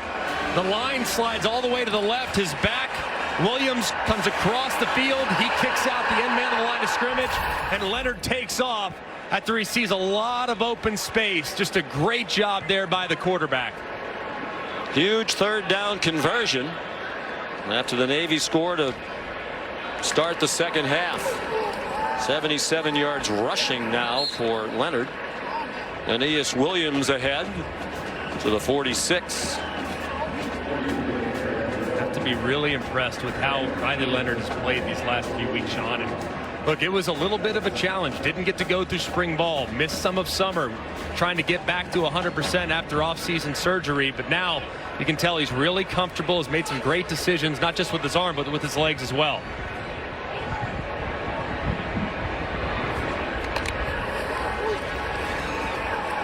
Plenty of running room. He pulled it down and dives to the 40, a yard short of the first down. But the clock, the ally of Notre Dame in this third quarter, going by quickly, under 6.5 minutes to go. Third and short, you would just anticipate a handoff up the middle. Big offensive line in front. Jeremiah Love has the first down. It's a remade offensive line. They lost 2 terrific tackles. They felt they had the best tandem of tackles in the country last year. And John Alt, who was the number 5 overall pick in the draft, to the Chargers, and Blake Fisher went in the 2nd round to Houston. Very little game experience to start this year for this offensive line. Mike Denbrough very pleased with their progress. Not experienced, but talented. Guys who love to play. Leonard, deep ball, has a receiver open. Bo Collins, touchdown Irish.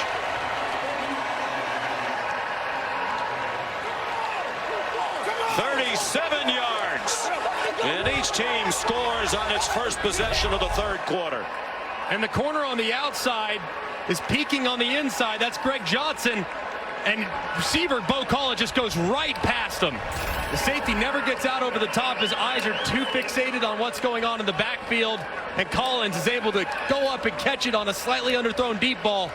Another big play created through the air by the Irish offense.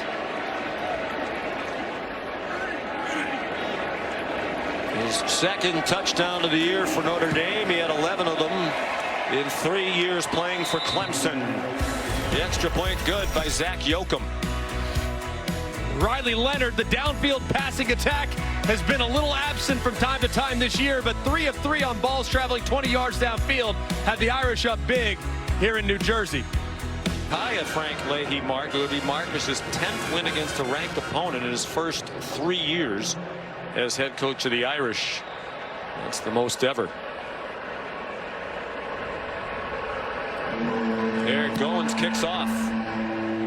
Isaiah Bryant back deep. Enough to punt earlier, and that one goes off his body and out of bounds at the 4-yard line. One of those days for the Mids. Well, these teams play every year, and really there's a reason why. The stories have been told over the years, but during World War II, back then Notre Dame was an all-male college, lost a lot of students to the service of our country. And at that time, the folks at Notre Dame convinced the Navy to use the Notre Dame campus as a training ground. It helped keep Notre Dame afloat financially. And the legendary Father Hesburgh said, they kept us afloat. They're the best friends we have. And it was said by the leadership of Notre Dame, as long as Navy wants to stay on the Notre Dame football schedule, they will. And they have. So cool. Just such an incredible story. 2 great institutions. Eli Heidenreich, the ball carrier. You know, for a long time, you wondered if Navy would want to stay on the schedule. They lost 43 in a row. From the mid-60s to 18 years ago.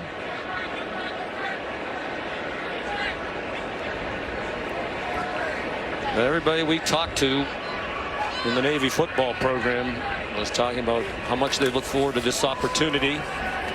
Horvath in trouble. And he swung down near the line of scrimmage by Jack Kaiser. Excellent linebacker and a terrific student. He's one of the 16 finalists for the Campbell Trophy. Top student athlete in college football, known as the academic Heisman.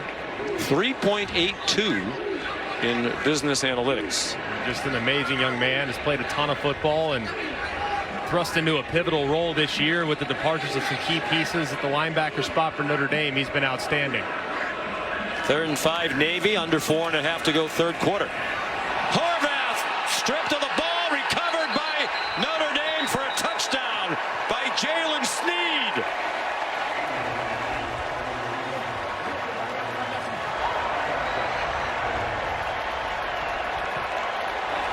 And it looked like Horvath, as he was dropping back, there was presence around the left-hand side.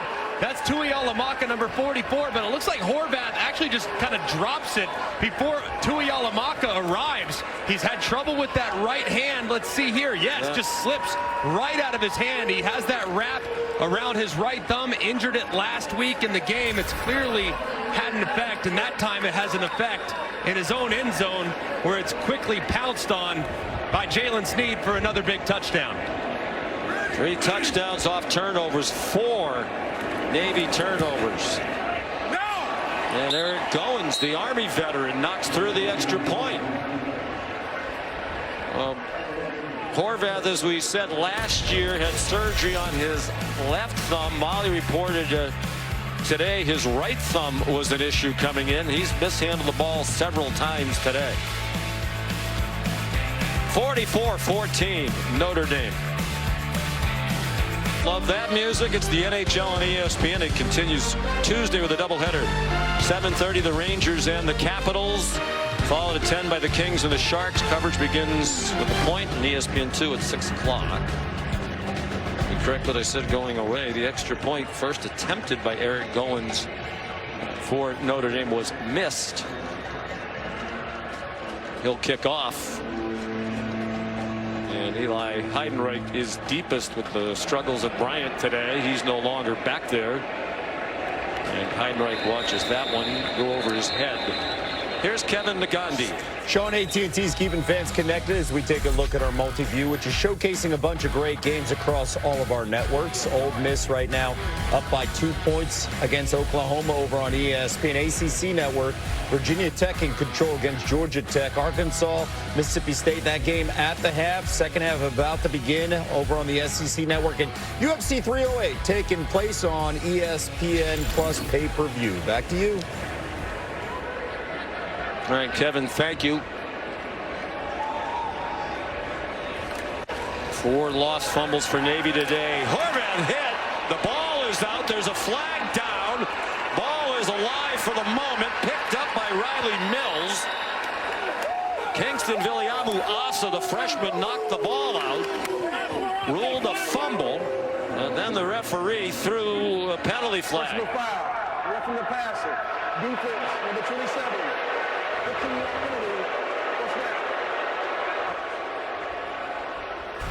Viliamu-Asa is such a talented young man. He blitzes off the left-hand side, times it perfectly, and delivers a big hit to Horvath, but lands down on the ground with all of his body weight, and that's been something they've really tried to adjust. And I know it's hard to do for the defensive player to kind of avoid that contact. What's he supposed to do?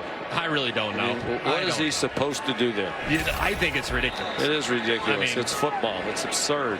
I mean, I understand if you hit a guy low in the passing posture, totally get it. But man, just driving to the ground, landing on top with all your body weight. Puts his arm up. He's trying to knock down the pass. He wraps him up. What's he supposed to do? Not take him to the ground? How do you not land on him in that situation? Horvath takes off running and gets 9 yards. Gabriel Rubio made the tackle. He's up to 124 yards rushing. But you're right with the roughing the passer. I mean, it's impossible to play defense nowadays with RPOs and all the other things that offense can throw at you. They can run triple option or spread all in the same play, and now you can't even tackle the quarterback. It's really a tough spot to be in. Quick pop, Alex Teska to the 45 for a first down.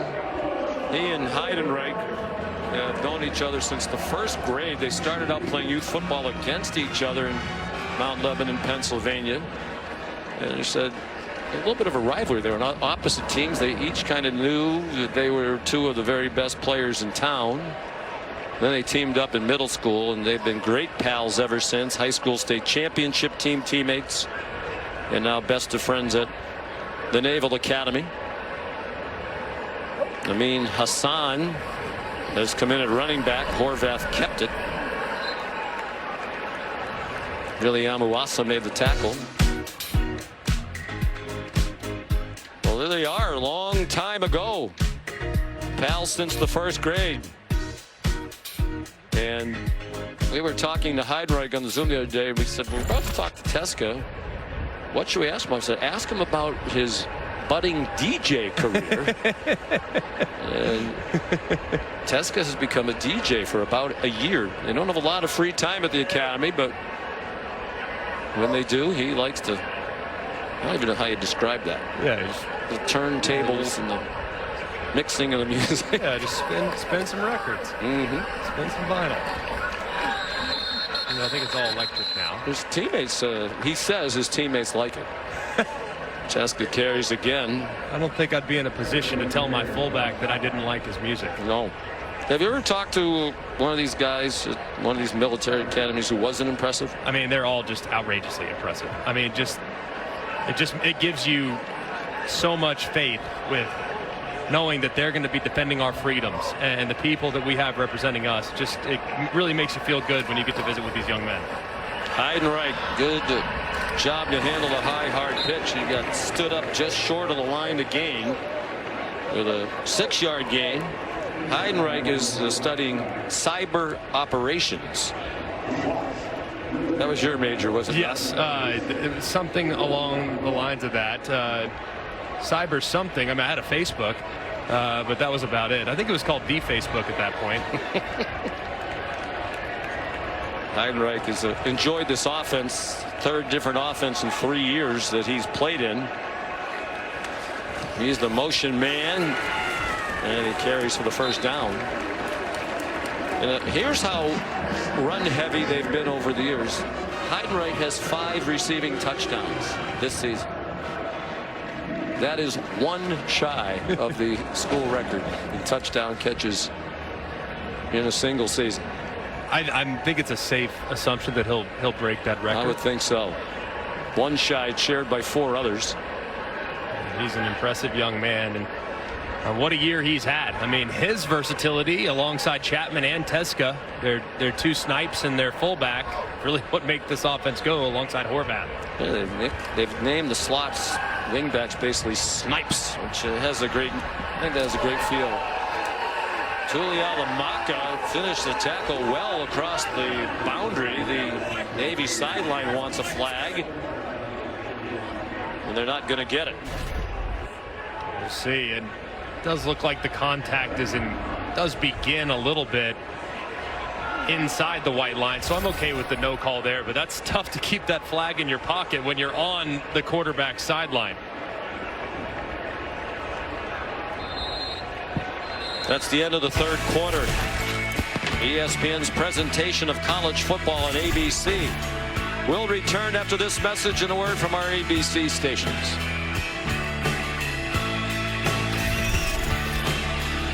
Warming up. They got down early to Auburn last week. He was injured. Reddy went to the hospital and came back and led them to a victory. So Auburn found another way to lose a game. But that feels like an elimination game with an eye toward the playoff right after us, Missouri and Alabama. First play of the fourth quarter here. 30-point Notre Dame lead. And Heidenreich on 2nd and 8, stopped by Don Schuler. Would you agree with that? Definitely. And with Missouri's strength of schedule not being great, you can't expect to survive a second loss and still get into the playoff, not with some of the undefeateds in front. And for Bama, a third loss would essentially eliminate them as well. So yes, absolutely playoff elimination game there for the Tide and the Tigers. And Brady Cook being back is massive because Drew Pine, former Notre Dame quarterback, almost got the start, and he did not look very efficient last week. Blake Horvath on 3rd and 5. Pitches it to Heidenreich, and he has a first down. Jack Kaiser another tackle. 7-yard gain for Eli Heidenreich.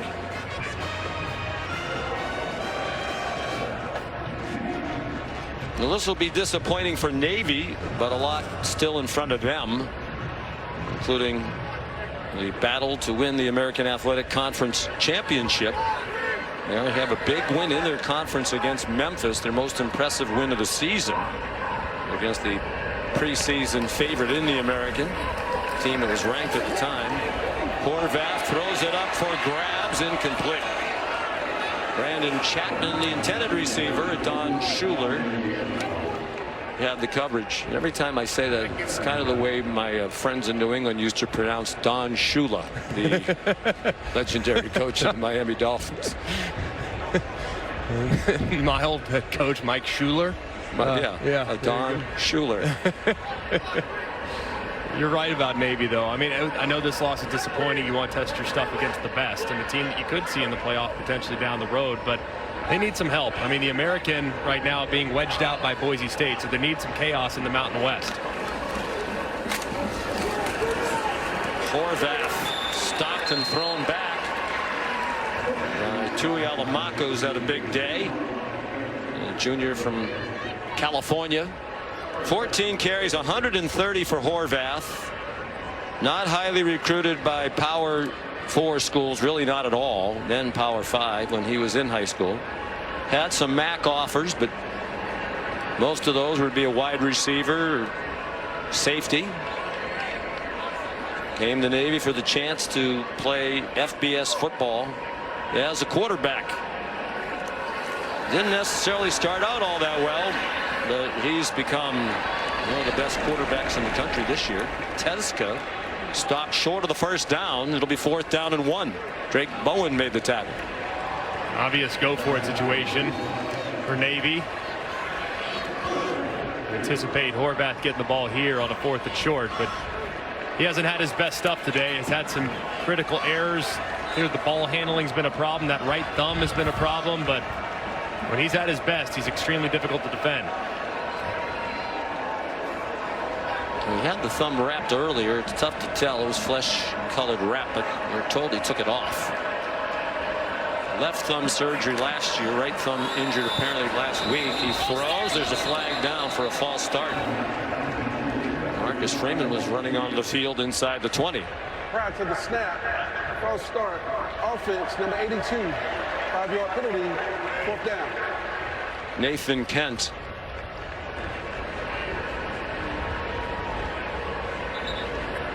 Another thing this game will do as well is really going to put a dent in Navy's sterling red zone percentages. They came into the game having scored on every red zone trip this season and touchdowns on 22 of the 23, and Notre Dame's been very stout in that section of the field.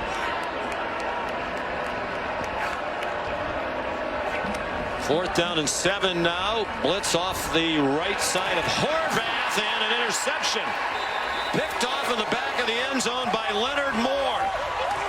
The true freshman from Round Rock, Texas, has his first career interception.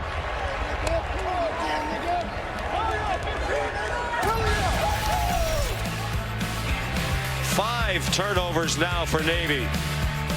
They had 2 all year and none in the previous 5 games coming into today. The AP rankings. Of course, the top 4. Here's a snap to Steve Angeli, the new quarterback. And he throws it away. The top 4 conference champions get first-round byes. There'll be 4 first-round games on campus sites.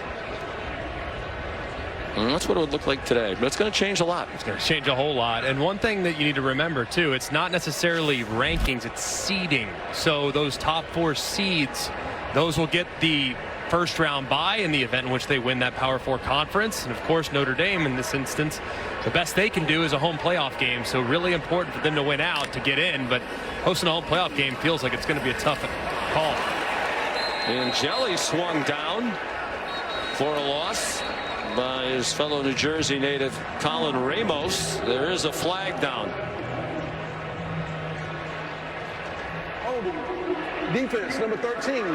10-yard penalty. First down. Don't see that very often. You know, quick pressure, a sack, and the flag is thrown by an official 25 yards down the field. Got to be pretty frustrated if you're Ramos. You get a sack but thank goodness, you know, he didn't take him to the ground with too much oomph. That would not be good.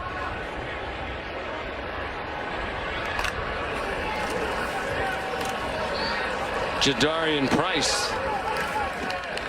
Angeli was a backup and a good one last year behind Sam Hartman. But they did go into the transfer portal and bring over Riley Leonard. And when we talked to Marcus Freeman last night, they have plenty of faith in Angeli, who is another New Jersey native from nearby back home. He started and played very well in the Sun Bowl.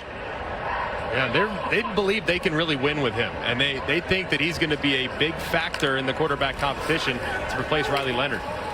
Another flag down. Jadarian Price ahead. And they just felt like when they had a chance to go get Riley Leonard, you had to do it. But Marcus Freeman also told us last night, they're asking Brian Newberry about the penalty, they're not going to make a habit of this year in and year out. Shift. Offense. 2 men moving at the snap. 5-yard penalty. 2nd down. As he said, how do you recruit quarterbacks if they think, well, you're just going to go into the portal every year and get the best quarterback you can go get?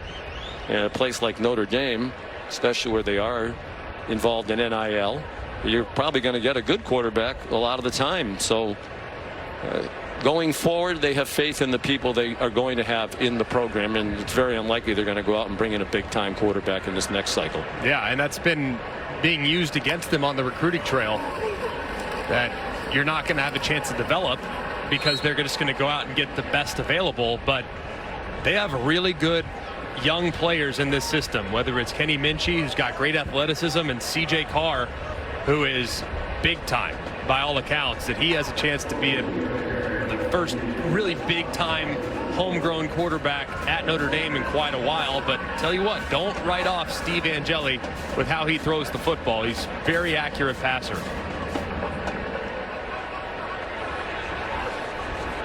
Led them to a big win against Oregon State in the Sun Bowl. And his pass is off the hands of Jaden Harrison. Incomplete pass. Angeli's like several players we've mentioned, someone who's played in this stadium when he was in high school. Matter of fact, Howard Cross, the terrific defensive tackle, won a state title here in 2018 for St. Joseph's. And in the championship game, they beat Bergen Catholic with Steve Angeli at quarterback, and apparently there's still some smack being talked. A little bit of bad blood, huh? By Howard Cross. Understandable.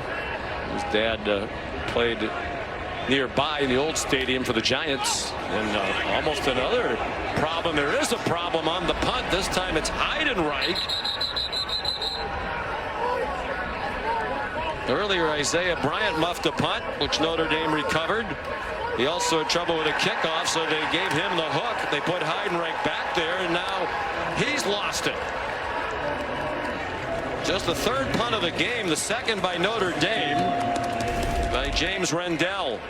I mean, the mistakes are just contagious as Heidenreich never really secures possession.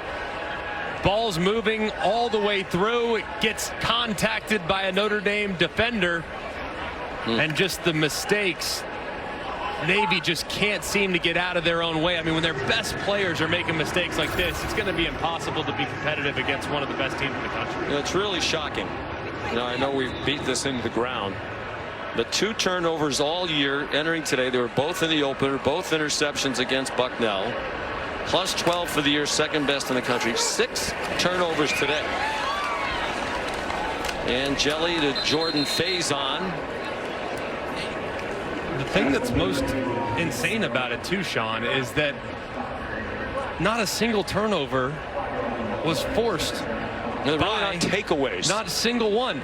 Even the fumble that was recovered in the end zone by Jalen Snead, that ball slipped out of Blake Horvath's hand. I mean, every single one has been self-inflicted, which is just mind-blowing when you think about a team that executes like Navy. The interception by Leonard Moore was a nice play in the back of the end zone. That's true. Kedron Young has come in at running back.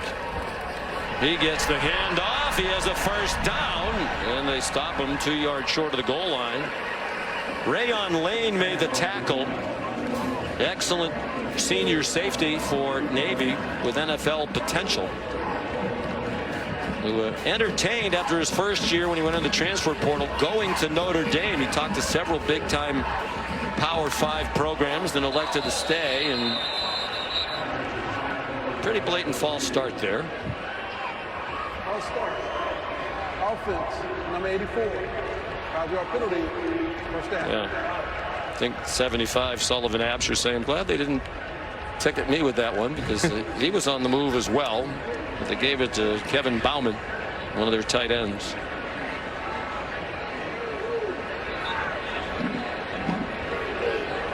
First 6 turnover game for Navy since 2002 against Boston College. 8 minutes to go. Just so disappointing, too. I mean, this is their big stage, right? We've been talking about how improved Navy is, and we've watched them, Sean. I mean, they are much better, much more explosive, and to have a performance like this, man, this really has an impact on how they'll be perceived going forward. Pedron Young, true freshman from Lufkin, Texas, had 11 carries all year prior to today. He gets 3 on that one.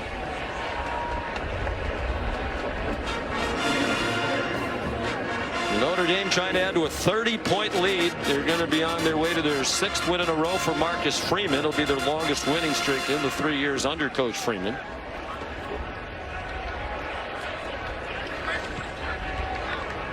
And another ranked win for the Irish. Leon Colsey went in motion. Young scores a touchdown. And Notre Dame has 50.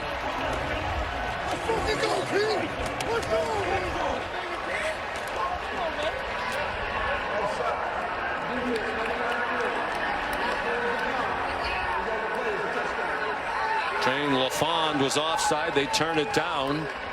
4 Notre Dame touchdowns off the 6 Navy turnovers. Just simple inside zone. Another missed tackle by a Navy defender. That time it was Jackson Campbell who had a chance to make a play in the backfield. But Notre Dame pays off the short field yet again. So they gave Goins a shot at an extra point. He missed one. They go back to Yoakum. And that one is good. 51-14. Notre Dame has the lead. It'll be 10 wins in the last 11 of a win not long ago, #1 in the country after their epic win against Georgia. But the losses to Vanderbilt in Tennessee with the narrow home win against South Carolina in between. Now they're just trying to stay in the college football playoff picture. Marcello Diamenti kicks off. Everybody getting in the act today. And the kickoff cleanly handled by Eli Heidenreich. 7:08 to go here in the Meadowlands. All right, Kevin Booger, thank you. Here, not quite as close. 51-14 Notre Dame, and the backup quarterback Braxton Woodson is in for the midshipman. He keeps and got tackled by Luke Talich, backup safety. It was a battle for the starting quarterback position in the preseason between Horvath and Woodson. Woodson, one of 4 quarterbacks who played last year. There's an injured Notre Dame player, Armel Mukum, backup defensive tackle, being tended to. What's this? Aflac Duck signed me to an NIL deal. An NIL deal? It's name, injury, and likeness. Aflac. With a name like Prime, the injury like mine, and a likeness so fine, that's a triple threat. Couldn't we just tell people Aflac pays cash for expenses not covered by health insurance? If we want people to understand how Aflac helps close that gap, we got to get you to think bigger, coach. You gotta be kidding. Get help with expenses health insurance doesn't cover. Aflac Is an official sponsor of ESPN College Game Day. Miss Terry's not gonna like this. Trouble. Here's a look at today's college football rankings, brought to you by Capital One. Oregon and Illinois getting started at the bottom of the hour. Georgia not in action today after the big win last week against Texas, and Ohio State in a real battle with Nebraska. Yeah, a lot of very dangerous games today. I mean, Oregon should win comfortably over Illinois. But then again, so should Ohio State over Nebraska, who got blown out at the hands of Indiana last week. So right now, anything can happen. I mean, Vanderbilt, they're dangerous. So Texas needs to be careful. A lot of potholes on a lot of schedules here in college football in 24. Well, that's why this playoff seems so wide open. We mentioned Blake Horvath's a big college football fan, in addition to being the Navy quarterback. Here's Shane Reynolds with his first carry of the day.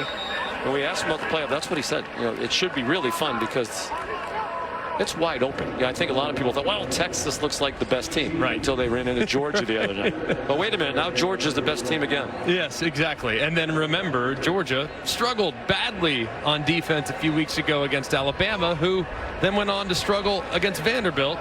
It's wild, man. And it does feel like there's a ton of parity in the sport. and it's going to create a lot of intrigue here in the weeks to come. Woodson went leaping and got hit while he was in the air. Jalen Sneed's already scored the first touchdown of his career. Delivered the hit. I think things are looking pretty good for Notre Dame, unless they stub their toe again, as they did against Northern Illinois, which is not that bad a football team, by the way. They were, I believe, 4-3 entering today. But the schedule pretty favorable for Marcus Freeman. And he said he's told his team just focus on today, each play. Riley Reithman, the punter, second Navy punt. When you turn it over 6 times, you don't punt a lot. And they couldn't rescue it. But you look at the Notre Dame schedule the rest of the way. Florida State. Who would have thought when the year started? That's a layup, but they should handle that. Also at home, Virginia. Then Army over at Yankee Stadium in the Shamrock Series. That should be terrific. And then at USC. They're going to be favored to win every game the rest of the season. Likely favored comfortably, too. And if you look at that SC game, SC is a team that's best football is probably in front of them. But at that point, I mean, how beat up will they be having just navigated the Big Ten schedule for the very first time? So I really like what I've seen from Notre Dame so far this year, and a lot of it has to do with the progress we've seen from Riley Leonard and a defense that's been relentless throughout the first few games of the year. 68-yard punt by Reithman tied his career high. Well, I think that's a part of the program, but at least nationally has not gotten enough attention. I know around South Bend they really appreciate Al Golden. Yeah. But what a coaching job he has done in 3 years here. You know, it's an NFL-style system. It's gotten better every year, and the players love playing in it. You know, it's complex. But most of these guys come to Notre Dame hoping it's going to prepare them to play in the NFL, and this system really does. Now, the players come back from the combine and tell the Notre Dame defensive coaches they felt like they had the answers to the tests because of the system they play. Al spent 6 years in the NFL. Keedron Young, the ball carrier here. But the numbers keep getting better and better. They've really done a great job under him, and it's a complex defense that really allows your attributes to be on full display. I mean, if you come to Notre Dame, you know you're going to play press man at corner, and that's what NFL teams want to see, and that's what guys who want to become NFL players want to showcase. They know that they're going to bring a lot of pressure, so you're going to as a blitzer, you're going to be able as a linebacker to bring pressure. That's fun. Safeties that get to fly over the top and create turnover opportunities like Watts last year with 7 interceptions. It's just a really fun defense to play in, I would imagine. And Al Golden told Xavier Watts, who won the Gursky Award last year as the best defensive player in the country, why he thought he should come back. He gave him 3 or 4 things he could improve on with an eye toward the NFL. And of course, NIL makes it easier for players to stay in college for another year. But Xavier Watts said, I am definitely a better player this year than I was last year because of the things that Coach Golden has harped on which I could improve. Man coverage being one of them, post breaks, command of the defense, being a more communicative player.